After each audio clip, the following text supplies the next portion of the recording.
किसी ने सवाल किया कि मौलाना जब कयामत में हिसाब भी है, किताब भी है, फिर ये बरज़ख की बातें कहां से आ गई? क्योंकि आलम बरज़ख का जिक्र रिवायात मासूम में सबसे ज्यादा है। कुरान में ये लफ्ज़ बरज़ख मौजूद है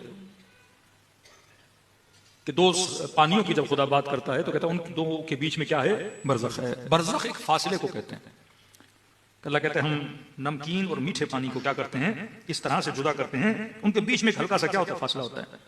बरज़ख कयामत और दुनिया के फासले का नाम है कि आप दुनिया से चले गए, अब जब तक कयामत होगी इसके बीच का जो फासला है उसे कहते हैं आलम बरज़ख। अब बरज़ख के कई मराहिल हैं, किसी की बरज़ख बहुत लंबी, किसी की बरज़ख बहुत ही मुख्तसर। मलाइकतुल्लाह की ड्यूटी यह है कि जब आप दुनिया से जाते हैं उनको रूह दी जाती है आपकी।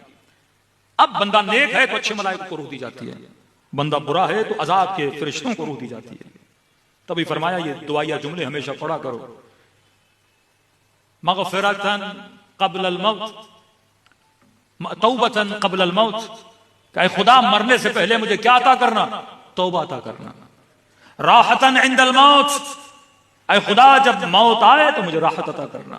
मग़फ़िरतन बअदल मौत, जो तौबा की है मौत के बाद मुझे उसकी मग़फ़िरत अता करना।